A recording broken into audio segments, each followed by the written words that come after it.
კიდევ ერთხელ მოგესალმებით. დღის მთავარი თემებითა და მოვლენებით ეთერშია საინფორმაციო გამოშვება ქრონიკა. სტუდიაში დიანა ლიპარტელიანი მუშაობს. რუსთავის რესურს ცენტრის დღეიდან ახალი ხელმძღვანელი ჰყავს თამარ ხეჩიკაშვილი. აღნიშნულ თანამდებობაზე განათლებისა და მეცნიერების სამინისტროში ჩატარებული კონკურსის წარმატებით გავლის შემდეგ დაინიშნა. მანამ თანამდებობაზე მარინა უგულავა შეცვალა. ახალი ხელმძღვანელის განცხადებით ცენტრში ის ცვლილებების შესაბამისად იმუშავებს, რომელიც განათლების სამინისტრო გეგმავს. როგორც ის აცხადებს, ამ ეტაპზე რუსთავის რესურს ცენტრში საკადრო ცვლილებები არ იგეგმება.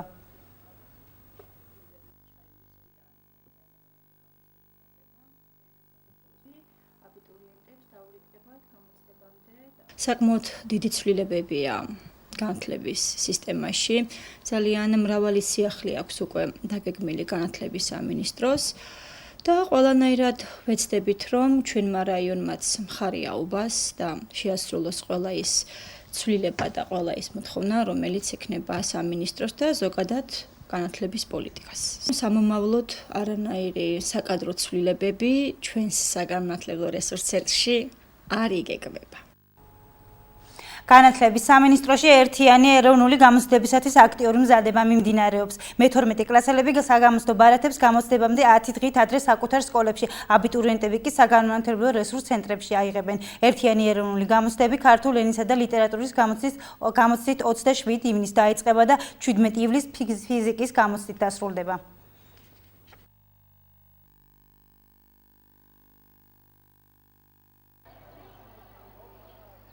ერთიანი ეროვნული გამოცდები იწყება 2013 წლის 27 ივლისიდან და გაგრძელდება 20 ივლისამდე. პლასტიკური ბარათები 15 ივნისის შემდეგ სკოლებში დაურიგდებათ მე-12 კლასელებს, რომლებმაც დაასრულეს წელს სწავლა, ხოლო აბიტურიენტები, რომლებიც არ სწავლობენ სკოლაში, მიიღებენ საგამოცდო ბარათებს საგანმანათლებლო რესურს ცენტრში.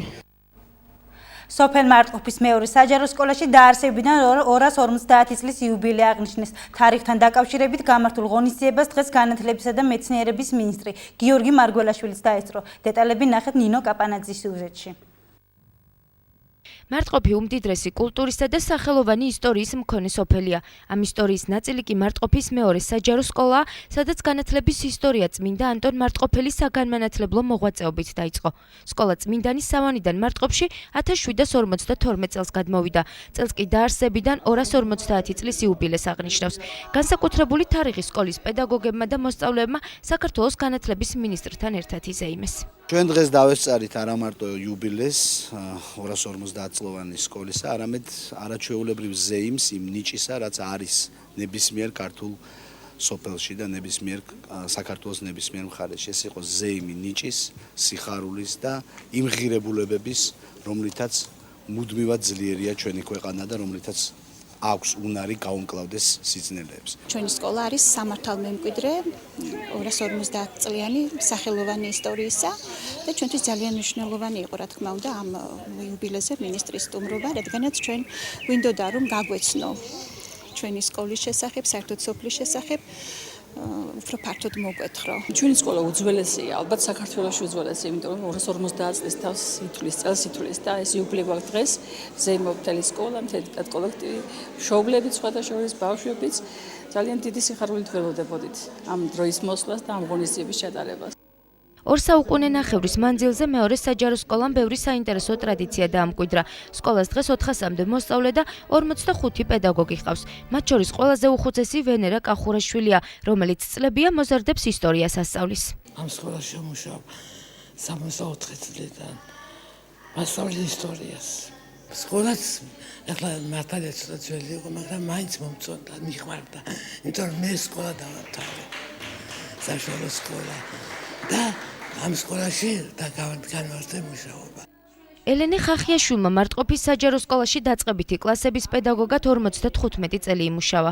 დღეს უკვე 88 წლის არის, თუმცა დიდი მონატრებით იხსენებს სკოლაში გატარებულ ყოველ წუთს და ამბობს, რომ ადგილი, სადაც მისთვის ყველაზე ძვირფასი წლები გაატარა, დღემდე ძალიან ენატრება.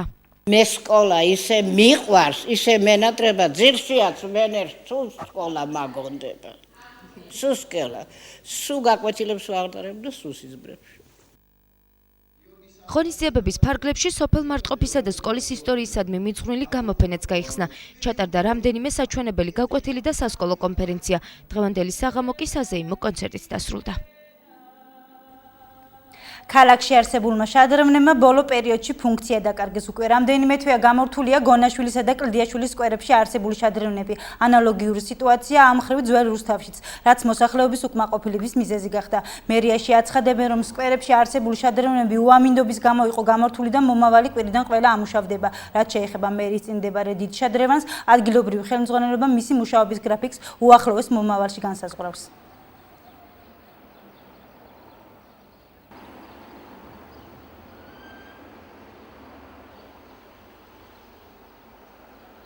გამორთულია რაშია საქმე არ ვიცი აგერ ბაყაყები დაეპატრონონ ხო და უკვე ბოდიში და სუნიტუდი გაზაფხული რაც დაიწყო და სითბოები წამოვიდა იმის მერე ჩართულ ვერადროს ვერ ვხედავ და რა თქმა უნდა სასურველი იქნება თუ ჩართავენ და იფუნქციონირებს ნამდვილად იმიტომ რომ ზაფხულის პერიოდში ხალხი რომელიც ვერ ახერხებს გასვლას დასასვენებლად ბავშვები არიან ერთობიან და ქალაქისთვის ნამდვილად სასარგებლოა და ზამთარში და გაზაფხულზე ამინდებიდან გამომდინარე თავი შევიკავეთ მაგრამ შადრევნების ემშოვა წვიმები ხარიან ამინდები ეხლა ამჟამად მიმდინარეობს ეგრეთ წოდებული სამი პატარა შადრევნის ქალაქში არსებობის რევიზია და ალბათ კვირაში უკვე ეს ჩვეულებრივში ამუშავდებიან ყველა შადრევანი.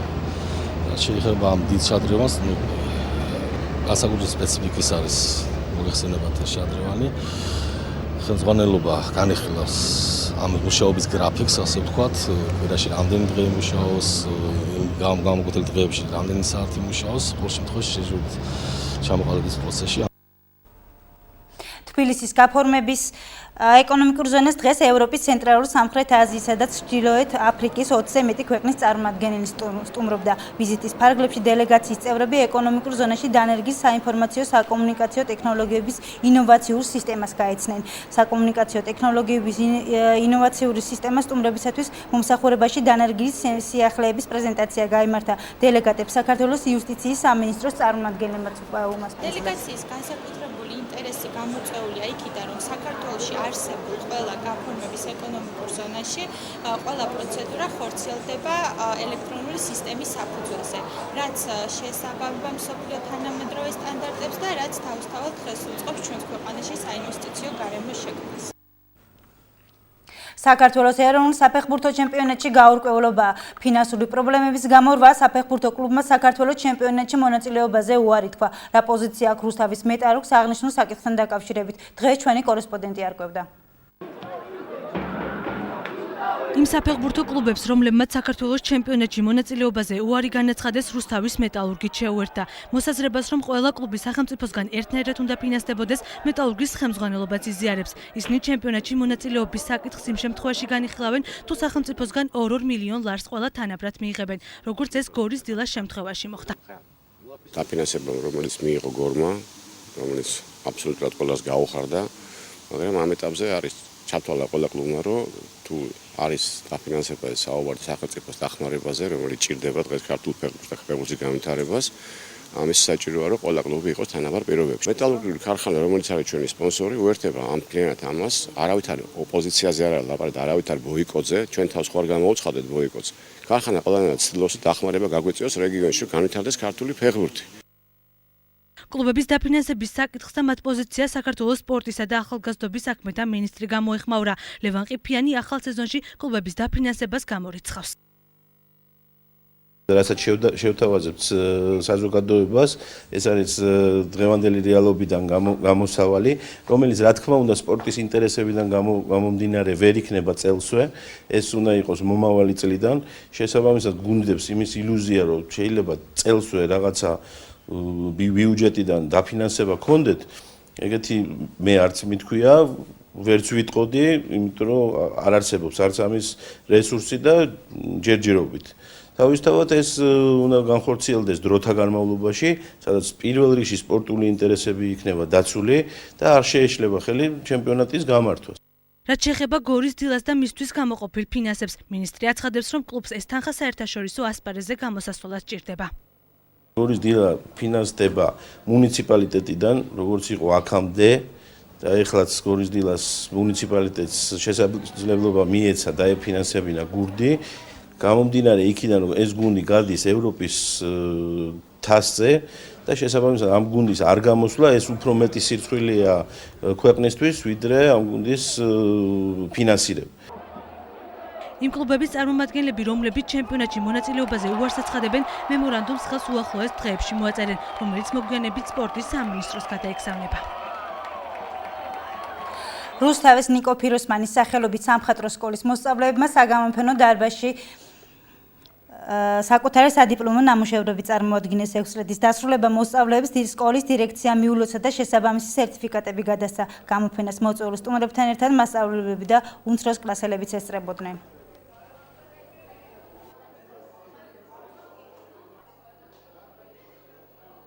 დღეს ჩვენ გვაქვს მორიგი გამოშვება სამხატვრო სკოლის ბავშვებმა ისწავლეს 6 წელი ჩვენთან სამხატვრო სკოლაში კურსი არის 6 წლიანი და ხდება ბოლოს შეჯამება იმ განათლების რაც მათ მიიღეს ფატრობაში. დაამთავრა უпроსორად უკვე 12-მა მოსწავლემ. ყოველ დღეს ვშევდა გამეუმჯობესებინა ჩემი რაღაცა გამოცდილება და რავი, უფრო ბევრი მესწავლა და დიდ მადლობას გადავხდი ამ მასწავლებლებს. მე ამ ცოდვას გამომიყენებ მომავალში უკვე აკადემიაში, გამთარდები, დავამატებ ჩემ დონეს უფრო და შეიძლება კარგად დავხატო. ემუქრება თუ არა თალიბანის შურისძიებით საქართველოს YouTube-ზე ვიდეო სახელწოდებით ჯიჰადი ავღანეთში საქართველოს ჯარების წინააღმდეგ გავრცელდა. ვიდეო ISAF-ის მისიაში მონაწილე საქართველოს შეიარაღებული ძალების წინააღმდეგ მუქარა შეიცავს და მასში ქართველი ჯარისკაცები არიან ნაჩვენები. ვიდეო მუქარა საქართველოს პრეზიდენტის მიხეილ სააკაშვილის მიმართაც იწმის. საკითხთან დაკავშირებით დღეს პირველი კომენტარიც გავრცელდა პარლამენტის თავდაცვისა და უშიშროების კომიტეტის თავმჯდომარე ირაკლი სესიაშვილის განცხადებით გავრცელებული ვიდეოს ავთენტურობის დასადგენად შესაბამისი სამსახურები უკვე მუშაობენ და საზოგადოებას პანიკის საფუძველი ჯერ არ აქვს. შესაბამისი უწყებები უკვე მუშაობენ იმაზე, რომ აი ამ ვიდეოს წარმომავლობა დაადგინონ, იმიტომ რომ არ გამოურიცხავ, რომ ეს იყოს გარკვეული პროვოკაცია და შეთითხნილი, ამიტომ სანამ არ დავადგენ წარმომავლობას და მის ავთენტურობას გამიჭირდება რაიმე კომენტარი გავაკეთე, იმიტომ რომ კიდევ ერთხელ მომწონს ძალიან გრძნობიარე თემაა და ამ შემთხვევაში თავ შევიკავებ უშუალოდ ამ ვიდეოს კომენტირებისგან. თუმცა ჩვენი უსაფრთხოების სისტემა მაქსიმალურად არის მომზადებული იმისათვის, რომ კონტროლი განახორციელოს და პრევენციულად გაატაროს ყველა ის ღონისძიება, რაც რა თქმა უნდა შეამცირებს შესაბამის რისკებს. შინაგან საქმეთა მინისტრმა საერთაშორისო კონფერენცია გზა ევროპული ინტეგრაციისაკენ გახსნა. კონფერენცია საქართველოში ევროკავშირის ერჩ ფილიპ დიმეტროვთან ერთად ევროკავშირისა და აღმოსავლეთ პარტნიორობის წევრი 20 ქვეყნის შინაგან საქმეთა სამინისტროებისა და საქართველოს სახელმწიფო უწყებების წარმომადგენლები დაესწრნენ. ღონისძიება საქართველოს შინაგან საქმეთა სამინისტროს ორგანიზებითა და ევროკავშირისა და მიგრაციის საერთაშორისო ორგანიზაციის ფინანსური მხარდაჭერით იმართება.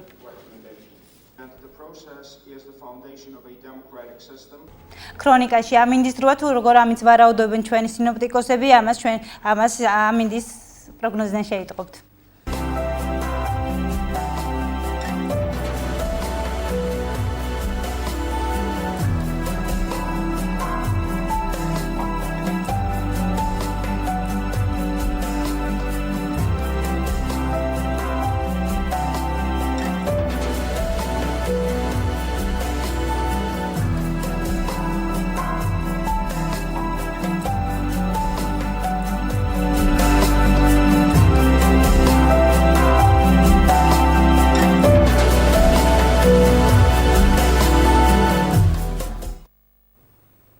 ეს იყო ჩემს ხელთ არსებული ბოლო ინფორმაცია. მე მომავალ შეხვედრამდე გემშვიდობებით.